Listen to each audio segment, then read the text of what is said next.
Assalamualaikum warahmatullahi wabarakatuh. Kami dari kelompok 4 ingin mempresentasikan hasil dari diskusi kami mengenai analisis perkembangan sejarah dan konsep kecerdasan buatan untuk implementasi di dunia industri.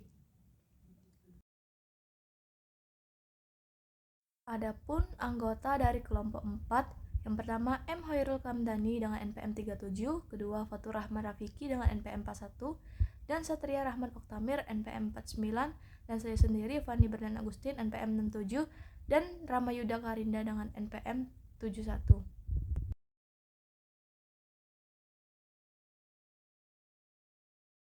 Adapun pembahasan daripada diskusi ini, yang pertama pendahuluan, 2. Sejarah perkembangan kecerdasan buatan, 3. Jenis-jenis kecerdasan buatan, keempat manfaat kecerdasan buatan, kelima kecerdasan buatan di dunia industri, keenam penutup.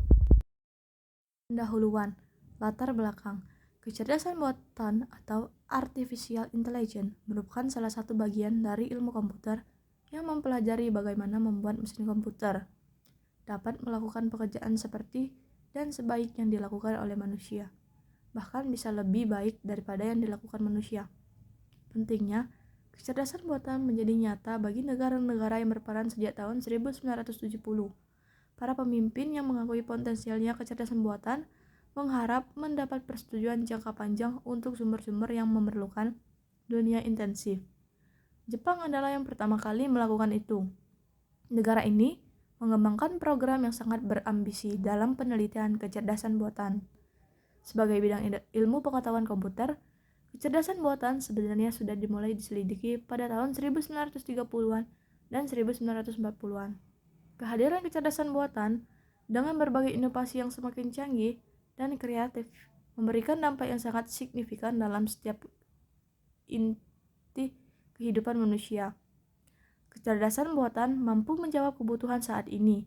Namun, di sisi lain, kecerdasan buatan juga menjadi ancaman bagi manusia. Sumber daya, karena ada banyaknya pekerjaan yang bisa dilakukan oleh manusia.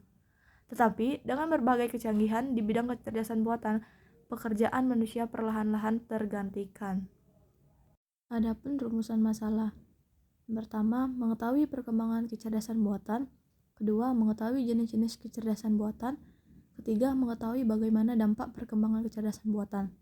Dan tujuannya, 1. Dapat mengetahui dan memahami kecerdasan buatan. 2. Dapat mengetahui jenis-jenis kecerdasan buatan. 3. Dapat mengetahui dampak baik dan buruknya kecerdasan buatan. Perkembangan kecerdasan buatan. Pada sekitar tahun 1900, muncul filsuf yang mengeluarkan teori-teori matematika yang menjadi landasan mesin komputer atau kecerdasan buatan. George Boole adalah seorang matematikawan yang menemukan aljabar Boolean. Ilmu ini menjelaskan operasi logika true dan false. Pada era 1930-an, muncul Alan Turing, Claude Shannon, dan John von Neumann. Alan Turing adalah salah satu tokoh penting dalam perkembangan teknologi. Dia adalah penemu Turing Machine dan teori tes Turing yang bisa menguji kecerdasan suatu mesin komputer. Claude Shannon dikenal sebagai bapak dari teori informasi, teori yang lahir sebagai bentuk pengaplikasian aljabar Boolean. Lalu, John von Neumann adalah seorang yang merumuskan bahwa komputer harus dipisahkan menjadi dua bagian, yakni hardware dan software. Perlu diingat bahwa memasuki era 1950-an, dunia sudah memiliki komputer digital. Komputer muncul pertama kali pada tahun 1946 sesudah Perang Dunia Kedua. Pada tahun 1955, Allen Newell dan Herbert A. Simon menciptakan The First Artificial Intelligence Program, yang kemudian diberi nama Logic Theories, dan telah membuktikan 36 dari 52 teori matematika.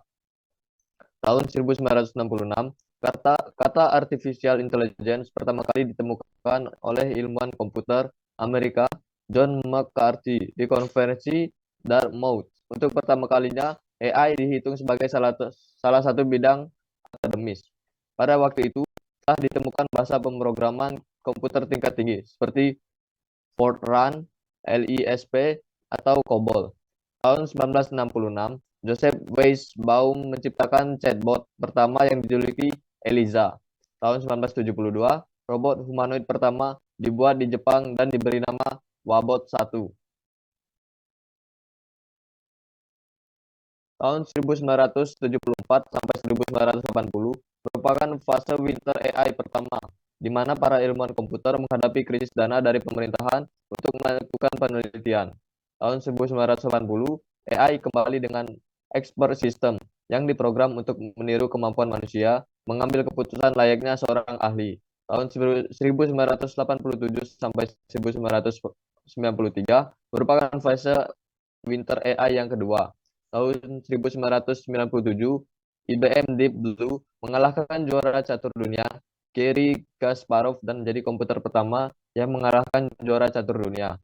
Tahun 2006, AI memasuki dunia bisnis dan perusahaan seperti Facebook, Twitter, Netflix, dan lainnya. Dan pada tahun 2011 sampai sekarang, deep learning, big data, dan artificial general intelligence masih terus berkembang.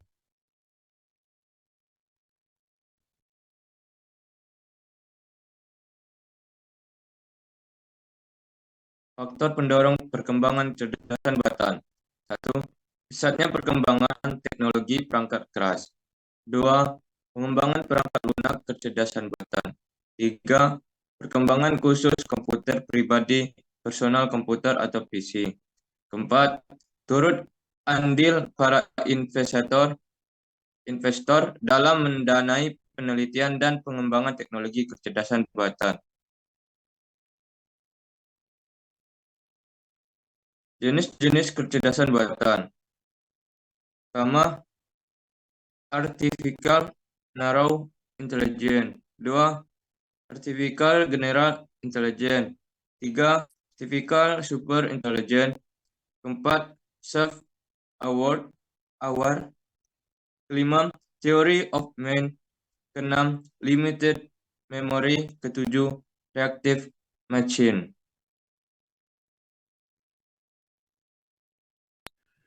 Selanjutnya itu ada manfaat kecerdasan buatan. Di sini kami mengambil dari 3 bidang. Yang pertama itu terdapat di bidang pendidikan, yang kedua kesehatan, dan yang terakhir bidang bisnis dan ekonomi. Untuk di bidang pendidikan itu sendiri, manfaat kecerdasan buatan, penggunaan kecerdasan buatan seperti perangkat pendidikan atau platform pendidikan, pengajaran berbasis simulasi, yang melibatkan penggunaan beberapa teknologi, misalnya menggunakan konsep realitas virtual atau dokumen pengecekan fakta, memberikan siswa pengalaman belajar langsung. Ide atau penggunaan komponen virtual reality ini mirip dengan elemen artificial intelligence dalam pembahasan tentang pendidikan. Dengan memanfaatkan VR dan menyertakan teknologi 3D dan simulasi yang sangat interaktif. Sebagai alat pengajaran dapat membantu siswa lebih memahami representasi konseptual. Untuk di bidang kesehatan, yang pertama, teknologi dengan bantuan AI dan aplikasi sekarang dapat memberikan intervensi dan pengingat gaya hidup berdasarkan tanda-tanda vital individu melalui perangkat digital. Yang kedua, AI juga telah digunakan untuk mendiagnosa berbagai macam penyakit dengan lebih akurat. Yang ketiga, contoh lain teknologi AI dalam dunia kesehatan yaitu bedah dengan bantuan robotik dan asisten perawat virtual. Bedah dengan bantuan robot memiliki tingkat presisi lebih tinggi, dapat dikendalikan dan fleksibilitas operasi. Yang terakhir, bidang bisnis dan ekonomi. Di bidang ekonomi dan bisnis, AI diimplementasikan dalam bidang e-commerce seperti yang diterapkan pada banyak situs belanja online. E-commerce menjadi salah satu solusi dalam usaha pemulihan perekonomian Indonesia saat ini, di mana masyarakat dapat menjadi penjual maupun pembeli sekaligus. Peningkatan nilai ekonomi digital Indonesia pada tahun 2020 mencapai 44 miliar USD atau 44 miliar dolar, menunjukkan adanya pertumbuhan sebanyak 11% dari tahun 2019 dan berkontribusi sebesar 9,5% terhadap PDB Indonesia tahun 2021.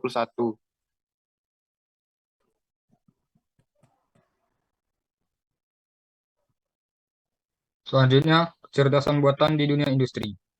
Di dunia industri, AI telah ditetapkan di berbagai program. Salah satu contoh penerapan AI adalah penerapan AI pada program mesin, sehingga dapat melakukan pekerjaan seperti pekerjaan manusia. Dengan tingkat akurasi dan presisi yang tinggi, Penerapan AI tentunya sangat bermanfaat dan membantu suatu industri untuk meningkatkan produktivitas dan kualitas hasil produksi. Bagi pekerja biasa, kecerdasan buatan atau AI membawa dua dampak kurang baik. Pertama, kecerdasan buatan dapat menyebabkan banyak orang kehilangan pekerjaan.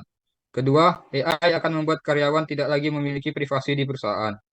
Kecerdasan buatan dapat menjadi ancaman bagi praktisi di banyak industri. Apakah AI menyebabkan pengangguran? Dari hasil analisis, jumlah perekrut di masa depan akan berkurang. Alasan paling utama teknologi AI dapat mengoptimalkan proses rekrutmen. AI dapat membantu perusahaan meningkatkan efisiensi. Alasan kedua, AI tidak hanya dapat membantu perusahaan mengelola karyawan mereka, tetapi juga mengurangi pergantian karyawan. Bahkan SDM profesional perusahaan besar tidak dapat mengetahui semua bakat karyawan perusahaannya. Alasan ketiga, AI dapat digunakan untuk menentukan tingkat gaji karyawan. Perusahaan AI dapat menentukan kapan harus menaikkan gaji karyawan, berdasarkan kinerja karyawan dan kompensasi rekan ke rekan. Teknologi AI tidak akan memperhitungkan bias atau sifat-sifat kepribadian, sehingga membuat pembayaran gaji lebih adil. Kehadiran AI pasti akan memberikan dampak positif dan negatif. Dengan harapan, dampak negatif dapat diminimalkan dan memaksimalkan dampak positifnya. Perkembangan AI memiliki pengaruh besar di bidang industri. Oleh karena itu, saat ini pemanfaatan AI secara maksimal menjadi tantangan bagi setiap industri, baik yang telah maju ataupun yang sedang berkembang, untuk dapat memanfaatkan peluang tersebut dengan baik. Selanjutnya yaitu kesimpulan. Kecerdasan buatan merupakan salah satu bagian dari ilmu komputer yang mempelajari bagaimana membuat mesin dapat melakukan pekerjaan seperti dan sebaik yang dilakukan oleh manusia, bahkan bisa lebih baik daripada yang dilakukan manusia. Dengan kata lain, AI merupakan sistem komputer yang bisa melakukan pekerjaan-pekerjaan yang umumnya memerlukan tenaga manusia, atau kecerdasan manusia untuk menyelesaikan pekerjaan tersebut. AI sendiri merupakan teknologi yang memerlukan data untuk dijadikan pengetahuan. Sama seperti manusia, AI membutuhkan pengalaman dan data supaya kecerdasannya bisa lebih baik lagi. Poin penting dalam proses AI adalah learning, reasoning, dan self-correction. AI perlu belajar untuk memperkaya pengetahuannya. Proses belajar AI pun tidak selalu disuruh oleh manusia, melainkan AI akan belajar dengan sendirinya berdasarkan pengalaman AI saat digunakan oleh manusia. Sekian, terima kasih. Saya kembalikan kepada moderator. Itu saja yang bisa kami sampaikan. Terima kasih atas partisipasinya. Wassalamualaikum warahmatullahi wabarakatuh.